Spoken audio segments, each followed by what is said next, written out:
السلام علیکم۔ آج فضائل رمضان بیان کر رہا ہوں۔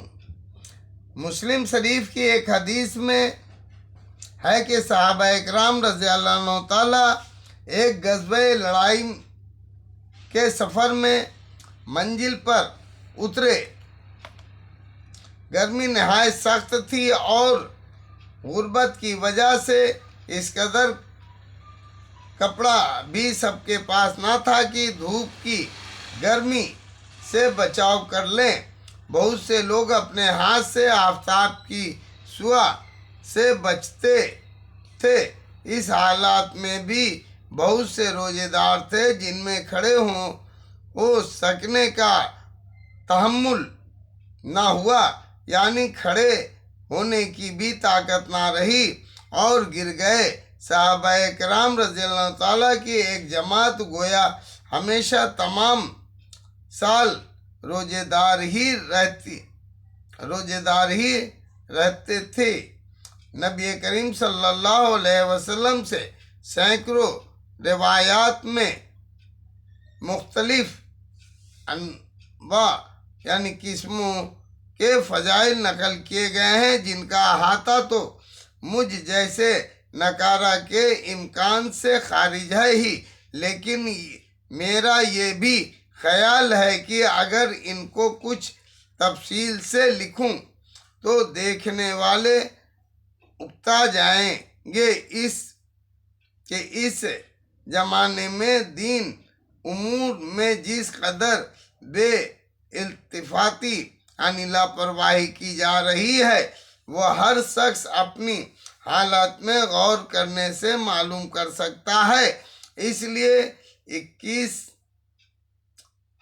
احادیث پر اتفاق بس کرتا ہوں اور ان کی 3 فصلوں پر منقسم کرتا یعنی بانٹتا ہوں۔ فصل اول رمضان المبارک کے فضائل میں، جس میں 10 احادیث مذکور ہیں۔ دوسری فصل شب قدر کا بیان میں، جس میں 7 حدیثیں ہیں۔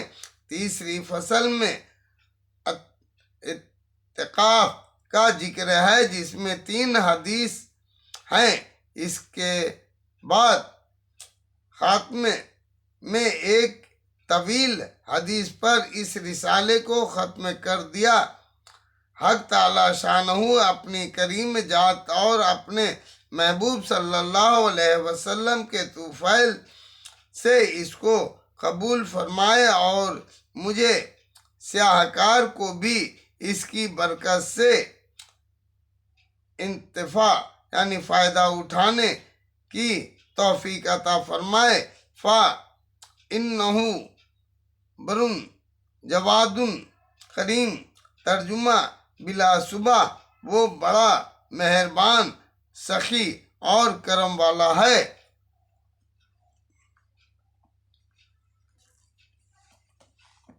حضرت سلمان رضی اللہ تعالیٰ کہتے ہیں کہ نبی کریم صلی اللہ علیہ وسلم نے شعبان کی آخر تاریخ میں ہم لوگوں کو نصیحت فرمایا کہ تمہارے اوپر ایک مہینہ آ رہا ہے جو بہت بڑا مہینہ ہے، بہت مبارک۔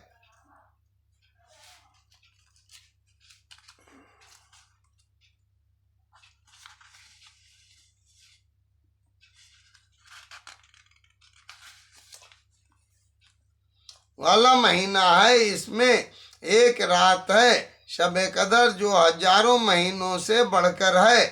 اللہ تعالیٰ نے اس کے روزے کو فرض فرمایا اور اس کے رات کے قیام یعنی تراویح کو ثواب کی چیز بنایا ہے۔ جو شخص اس مہینے میں کسی نیکی کے ساتھ اللہ کا قرب یعنی نزدیکی حاصل کرے، ایسا ہے جیسا کہ غیر رمضان میں فرض ادا کیا، اور جو شخص اس مہینے میں کسی فرض کو ادا کرے یا وہ ایسا ہے جیسا کہ غیر رمضان میں 70 فرض ادا کرے۔ یہ مہینہ صبر کا ہے اور صبر کا بدلہ جنت ہے، اور یہ مہینہ لوگوں کے ساتھ غم خواری یعنی ہمدردی کرنے کا ہے۔ اس مہینے میں مومن کا ذکر بڑھا دیا جاتا ہے۔ جو شخص اس روزے دار کا روزہ افطار کرائے اس کے لیے گناہوں کے معاف ہونے اور آگ سے خلاصی کا سبب ہوگا، اور روزے دار کے ثواب کی مانند اس کو ثواب ہوگا، مگر اس روزے دار کے ثواب سے کچھ کم نہیں کیا جائے گا۔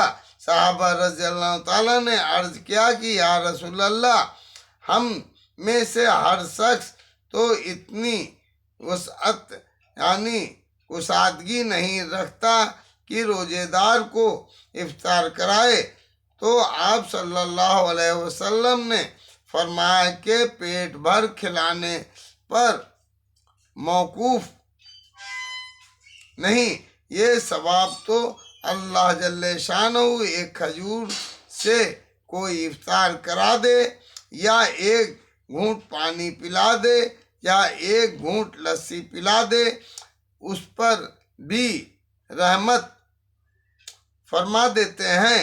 یہ ایسا مہینہ ہے کہ اس کا اول حصہ اللہ کی رحمت ہے، اور درمیانی حصہ مغفرت ہے، اور آخری حصہ آگ سے آزادی کا ہے۔ جو شخص اس مہینے میں ہلکا کر دے اپنے غلام و خادم کے بوجھ کو، ایک حق تعالیٰ شانہ اس کی مغفرت فرماتے ہیں اور آگ سے آزادی فرماتے ہیں۔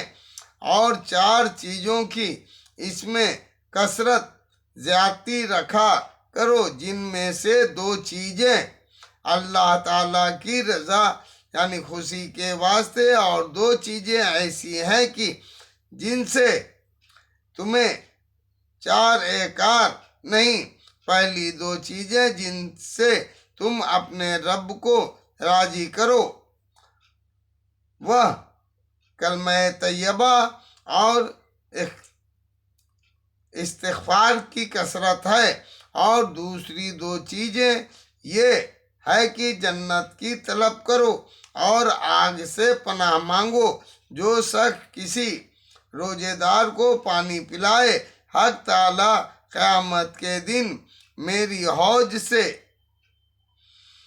اس کو ایسا پانی پلائیں گے جس کے بعد جنت میں داخل ہونے تک پیاس نہیں لگے گی۔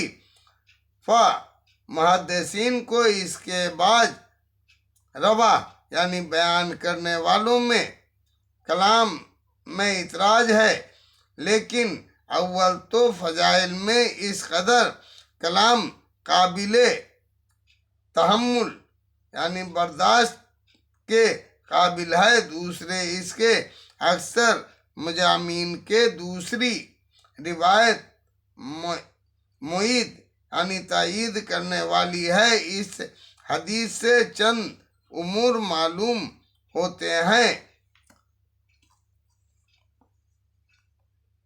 سب سے اول شب قدر کی وہ حقیقت میں بہت ہی اہم رات ہے۔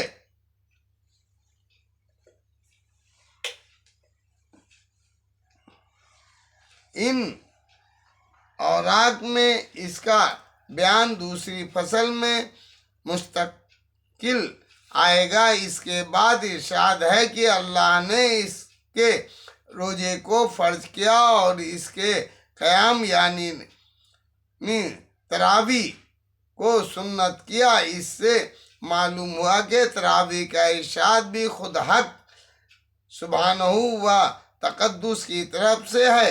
پھر جن روایت میں نبی کریم صلی اللہ علیہ وسلم نے اس کو اپنی طرف منسوب فرمایا کہ میں نے سنت کیا، ان سے مراد تاکید ہے۔ حضور صلی اللہ علیہ وسلم کی اس کی تاکید بہت فرماتے تھے، اسی وجہ سے سب ائمہ اس کے سنت ہونے پر متفق ہیں۔ برہان میں لکھا ہے کہ مسلمانوں میں سے روافض کے سوا کوئی شخص اس کا منکر نہیں۔ اللہ اکبر۔